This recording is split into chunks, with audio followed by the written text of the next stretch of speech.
Bueno, hola, hola a todos, nos volvemos a encontrar. Esta vez hablando de los conceptos de la clase 6 que tuvimos con Leonetti.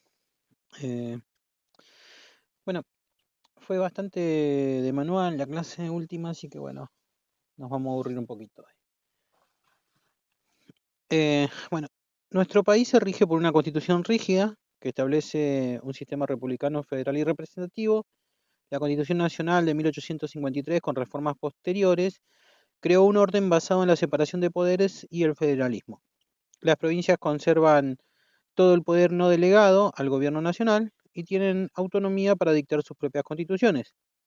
En la práctica esto significa que cada provincia y la ciudad autónoma de Buenos Aires eligen sus gobernadores y legisladores sin intervención federal.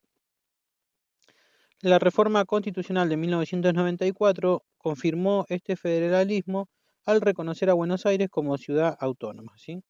Y reforzar los derechos de las provincias.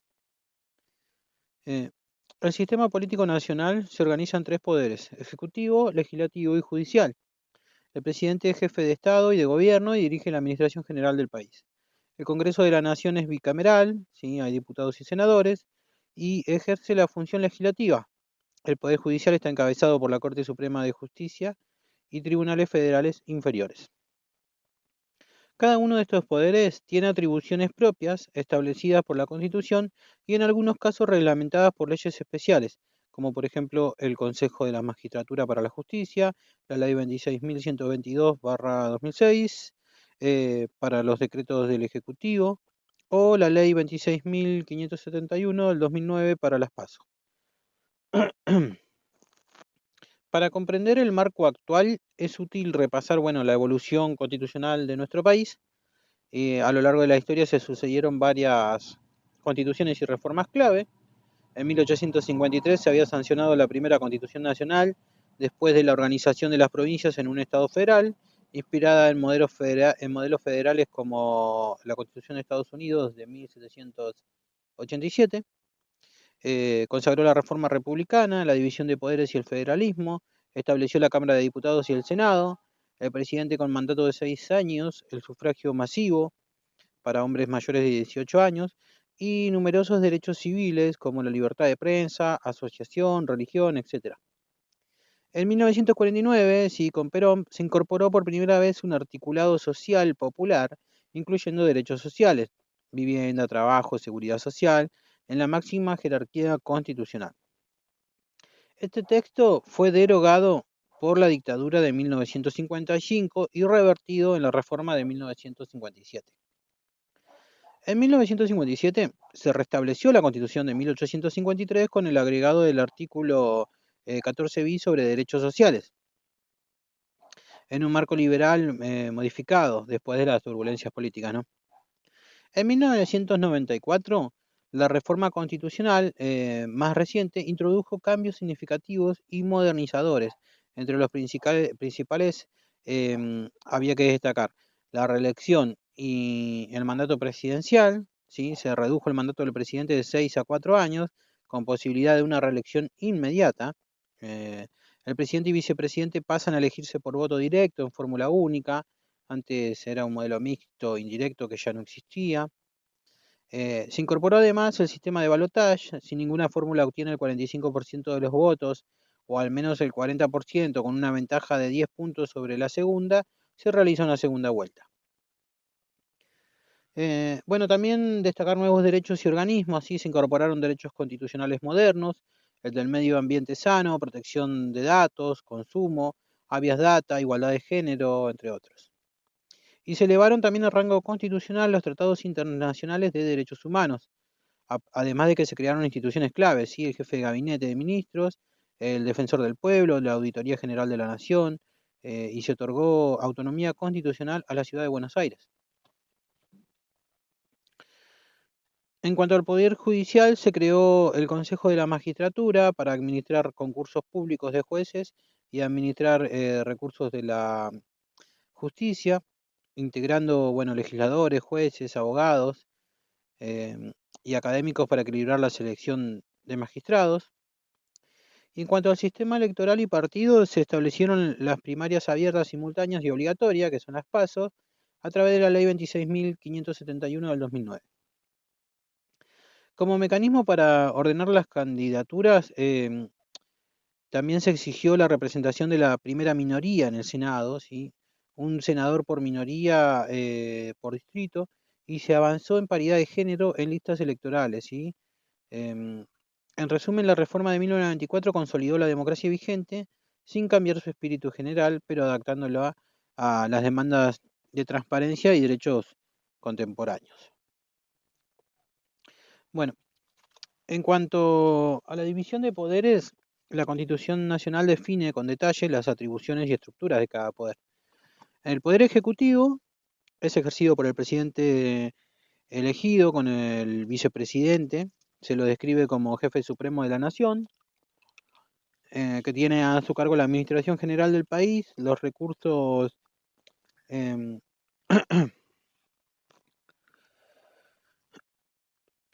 perdón, em, me perdí en la misma idea.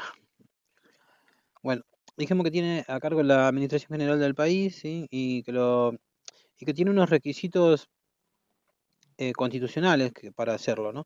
Que son ser argentino nativo o hijo de argentino nativo, haber cumplido 30 años de edad y tener al menos 6 años de ciudadanía.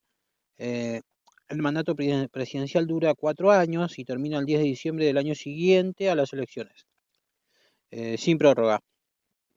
Después de ese periodo, el presidente debe cesar el mismo día en el que expira su periodo y puede ser reelegido o sucederse recíprocamente una sola vez. Entonces, quiere decir que tiene 2 mandatos consecutivos como máximo. En caso de muerte, incapacidad o renuncia del presidente, asume el vicepresidente. Si los 2 puestos están vacantes a la misma vez, el Congreso reunido determina quién va a ejercer interinamente la presidencia. Estas reglas fueron especialmente relevantes en crisis pasadas, como por ejemplo en la renuncia de Fernando de la Rúa allá por 2001. Y en sus atribuciones, el presidente dicta decretos ejecutivos para reglamentar leyes, ¿sí? Promulga sanciones legislativas, dirige la política exterior, comanda las Fuerzas Armadas, nombra ministros y jueces nacionales con acuerdo del Senado, y ejerce el mando civil. Sin embargo, la Constitución prohíbe expresamente que el Ejecutivo ejerza el poder legislativo ordinario.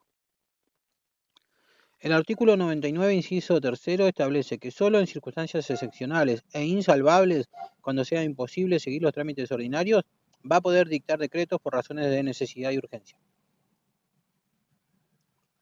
Estos decretos de necesidad y urgencia, los famosos DNU, deben refrendarse en acuerdo de ministros y ser presentados de inmediato en una comisión bicameral para su control parlamentario. La Ley 26.122 del 2006 reglamenta el trámite legislativo de los DNU y establece los plazos para su aprobación o rechazo. En la práctica, el uso abusivo de los DNU siempre fue fuente de controversia, buscando un equilibrio entre eficiencia ejecutiva y control democrático, ¿no? En cuanto al poder legislativo, es ejercido por el Congreso Nacional, integrado por 2 cámaras, que es la Cámara de Diputados, representa al pueblo y se compone de legisladores elegidos directamente en cada provincia y en la ciudad de Buenos Aires, que funge como distrito electoral, ¿no? La Constitución fija un piso de representación de un diputado cada 33.000 habitantes, con un mínimo de 16.500. Después de cada censo, el Congreso ajusta la cantidad de bancas según la población y pudiendo solo aumentarla, nunca reducir ese piso. Los diputados duran 4 años en sus funciones y son reelegibles. La Cámara se renueva por mitades cada 2 años. En caso de vacante de un diputado por fallecimiento, renuncia, etc., se procede a una elección suplementaria, según lo disponga la provincia de origen. Y según el artículo 45 de la Constitución Nacional, cada provincia y la ciudad de Buenos Aires son distritos electorales para elegir diputados, utilizando un sistema de listas proporcionales. La Cámara de Senadores representa a las provincias. Cada distrito, provincia o cava elige 3 senadores por fórmula directa, 2 bancas para la lista mayoritaria y una para la primera minoría, garantizando pluralismo territorial. Los senadores duran 6 años y también son reelectos indefinidamente. El Senado se renueva por tercios cada 2 años. De esta forma, a diferencia de diputados, cada provincia tiene igual cantidad de senadores, lo que refuerza la igualdad entre provincias en el orden federal. A ambas cámaras les corresponde la función legislativa, aunque con atribuciones específicas. Por ejemplo, la Cámara de Diputados es la única habilitada para imputar, iniciar una acusación en juicio político a funcionarios, como puede ser el presidente, ministros, jueces, en caso de mal desempeño, ¿no? El Senado, por su parte, juzga en juicio político a los acusados por los diputados. Además, el Congreso define el presupuesto nacional, la creación de nuevos impuestos y cuestiones centrales del Estado. La estructura bicameral busca equilibrio mientras los diputados expresa la voluntad popular. Por población, el Senado cuida la igualdad de los distritos. En cuanto al Poder Judicial, la Constitución establece la Corte Suprema de Justicia de la Nación como cabeza del Poder Judicial, junto con los tribunales inferiores federales, que el propio Congreso puede crear. Los jueces de la Corte Suprema y de los tribunales inferiores conservarán sus empleos mientras dure su buena conducta, lo que significa que tienen estabilidad hasta la jubilación, que son 75 años en la práctica. Y solo pueden ser removidos mediante un juicio político. La remuneración de los jueces es fija e inembargable, garantizando su independencia económica. El presidente nombra a los jueces de la Corte Suprema con acuerdo del Senado por 2/3. Para los tribunales inferiores, el Poder Ejecutivo propone candidatos en terna al Senado según lo reglamenta la ley. La reforma de 1994 creó el Consejo de la Magistratura, órgano integrado por legisladores, jueces y abogados para administrar concursos públicos de selección judicial y supervisar el presupuesto de la justicia. Esto buscó profesionalizar la carrera judicial y reducir la intervención política directa en nombramientos. El Poder Judicial es independiente, pero como en otros países puede sufrir presiones por demoras en nombramientos o por eventuales enjuiciamientos a jueces, que son parte de los desafíos institucionales del día a día. Bueno, entonces la Constitución fija un gobierno presidencialista donde el Ejecutivo define la política general, el Congreso legisla y controla, y la justicia interpreta las leyes, todo esto dentro de un esquema de contrapesos, como por ejemplo el veto presidencial es revisable por mayoría del Congreso. Y bueno, de los checks and balance, cada rama se encuentra regulada por artículos constitucionales, del 87 al 99 para el Ejecutivo, del 108 al 119 para la justicia, del 87 al 99 para el Ejecutivo, del 32 al 75 para el Legislativo y del 108 al 119 para la justicia. Y bueno, después también por leyes complementarias, ¿no? Bueno, el sistema de elección de autoridades en nuestro país está diseñado para ser universal, igualitario, secreto y obligatorio. El artículo 37 de la Constitución consagra el sufragio y dice que es universal, igual, secreto y obligatorio, y esto implica que todos los ciudadanos tienen derecho y obligación de votar, salvo los militares en servicio activo. Siguiendo el principio de un ciudadano, un voto, la ley 26.774 del 2012, que es el voto joven, bajó la edad habilitante a 16 años para votar en elecciones nacionales, lo que incluye presidenciales y para el Congreso. No obstante, si bien el voto es obligatorio a partir de 16, solo los mayores de 18 pueden ser sancionados por ausentarse. Esto flexibiliza la responsabilidad de los nuevos votantes, entonces los jóvenes votan pero no reciben multa por no hacerlo. En las elecciones nacionales se realizan, cada 4 años para presidente y vicepresidente y cada 2 años para renovar parte del Congreso. En el sistema presidencial de nuestro país se aplica el balotaje desde la reforma de 1994. Gana en primera vuelta la fórmula presidencial que obtenga al menos 45% de los votos o más del 40% con una diferencia de 10 puntos sobre la segunda. Y si ningún candidato cumple esos requisitos, se procede a una segunda vuelta. Un mes después, entre los dos más votados, se produce la segunda votación. Este mecanismo asegura que el presidente electo tenga el respaldo de una mayoría amplia, Por ejemplo, en las recientes elecciones de 2023 ninguno obtuvo el 45% en primera vuelta, por lo que hubo un balotaje. Resultando finalmente ganador Milei con alrededor del 55% de los votos en la segunda vuelta. Las listas legislativas se eligen por representación proporcional. Cada provincia y la ciudad de Buenos Aires constituyen distritos electorales que eligen diputados en proporción a su población. Según el artículo 45, se asigna un diputado cada 33.000 habitantes o fracción no inferior a 16.500. Después de cada censo, el Congreso dijimos que ajusta la cantidad de bancas provinciales, siempre puede aumentarla para reflejar el crecimiento poblacional, como por ejemplo en la última renovación la provincia de Buenos Aires eligió 35 diputados y 5 senadores. Los escaños se distribuyen usando el método DONT, que es el sistema de cociente, de modo que cada lista obtenga bancas según el porcentaje de votos que recibió. La Cámara de Senadores, en tanto, garantiza representación territorial. Cada provincia y CABA elige 3 senadores, de los cuales 2 corresponden al partido mayoritario y 1 a la primera minoría. Bueno, desde 2011 existen las primarias abiertas, simultáneas y obligatorias, que son las PASO, instauradas por la ley 26.571 del 2009. En las PASO, todos los partidos habilitados representan sus fórmulas internas al mismo tiempo. Y los ciudadanos votan para definir qué alianzas o partidos superan el piso del 1,5% de los votos, que es el umbral legal, ¿no?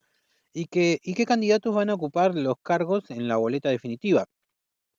Esto regula la competencia política y solo las coaliciones con apoyo mínimo pasan a la elección general y las listas están predeterminadas por el resultado interno. Las PASO buscan ordenar la oferta electoral y transparentar la selección de candidaturas. Hasta 2024 la votación se hacía con boleta partidaria clásica. Cada partido imprimía su boleta con la lista de candidatos y el votante ingresaba a la urna plegada según su preferencia. Sin embargo, para las próximas elecciones nacionales de 2025 se va a introducir la boleta única de papel, que es la BUP, por ley 27.781 del 2024. Bajo este sistema, en el cuarto oscuro va a haber una sola boleta grande por categoría, diputados nacionales con todas las opciones, todos los partidos y candidatos. El ciudadano va a seleccionar marcando su acción y luego dobla la hoja, se busca con eso simplificar el proceso y reducir votos en blanco, anulados por errores de boleta y aumentar la transparencia. Bueno, la BUC va a debutar en las elecciones legislativas de octubre de 2025, cuando nuestro país renueve 127 diputados y 24 senadores nacionales. El cronograma electoral muestra qué complejo es este sistema, ¿no? Cada 4 años hay al menos 3 actos electorales, primarias, generales y eventualmente un balotaje. Además, las provincias deciden si van a desdoblar o acompañan estas fechas. En 2025, por ejemplo, varias provincias adelantaron sus elecciones locales. Salta, Jujuy, Chaco y San Luis votaron legisladores provinciales y municipales el 11 de mayo. La ciudad de Buenos Aires renovó su legislatura el 18 de mayo. Misiones el 8 de junio. Formosa el 29 de junio, Corrientes el 31 de agosto y por su parte la provincia de Buenos Aires estableció sus comicios provinciales el 7 de septiembre, o sea, hoy, para legislatura y cargos municipales. Antes de las elecciones legislativas nacionales del 26 de octubre, en las que se iban a votar 24 senadores y 127 diputados nacionales, otras provincias optaron por votar simultáneamente con el turno nacional, que es en octubre, como Catamarca, Córdoba, Mendoza. Este fraccionamiento de fecha desafía la organización electoral. Por un lado, permite que los temas locales no se diluyan en la campaña nacional, pero por otro obliga al ciudadano a concurrir varias veces a las urnas. La Cámara Nacional Electoral coordina los plazos y las normas generales, pero existe un debate social sobre unificar calendarios para evitar, una colitis electoral, ¿no? Bueno, el padrón electoral incluye a todos los ciudadanos con DNI habilitado. La ley exige llevar el DNI actualizado, la firma en el registro correspondiente para votar. En cada comicio se instala una mesa electoral con autoridades designadas, que son fiscales de mesa, presidentes, policías, y el recuento de votos queda a cargo de las autoridades de la mesa, bajo supervisión. El resultado oficial se publica en el sitio de la Junta Electoral al término del escrutinio. Y así, bueno, nuestro país combina democracia representativa con participación obligatoria, ¿sí? Una alta rotación electoral y controles institucionales en todo el proceso.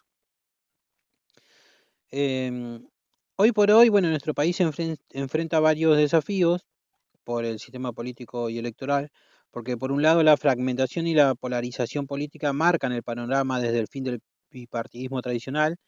Se conforman amplias coaliciones electorales, ¿sí? Como por ejemplo el Frente de Todos contra Juntos por el Cambio en los últimos años.